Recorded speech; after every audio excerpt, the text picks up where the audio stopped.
How to update apps without Apple ID password on iPhone. Hi everybody, welcome back to our channel. I'm Bimo from Help Deck, and in today's guide video I will show you the ways on how you can very easily update apps without Apple ID password on your iPhone. But before we get started, as always, if you are new to our channel, then make sure to leave a like and hit the subscribe button.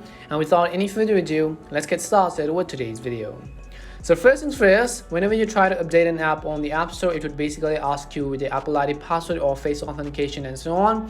There is a way to turn this definitive feature off, so make sure to watch this video till the end. The very first thing I will do is go ahead and simply open up settings. As you open up your settings, at the very top you can see your Apple ID profile. Simply go ahead and tap on your Apple ID profile and select the option which says media and purchases. Once you select media and purchases, go ahead and tap on password settings, and once you select password settings, you can see this option right over here is called required passwords. So in your case, if you can turn off this toggle, you could go ahead and simply turn that off if it is clickable. If not, then we will go to the second solution, that is to simply come back and you'll find this option which is screen time. So go ahead and tap on screen time. As you tap on screen time, at the bottom you can see another option which is content and privacy restrictions. So go ahead and select content and privacy restrictions. As soon as you do that, you'll be able to see these options over here.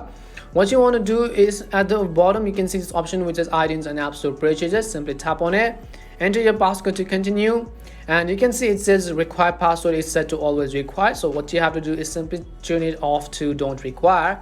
Now once you select don't require, you can come back basically, and then you can turn off content and privacy restrictions, and you will not be asked for a password next time whenever you try to update an app with an Apple ID password on the App Store.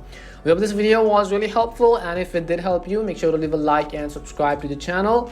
And if you have any more questions, queries or doubts, simply also make sure to leave them down in the comment section. Thank you very much for watching till the end of this tutorial, and see you soon in our next video.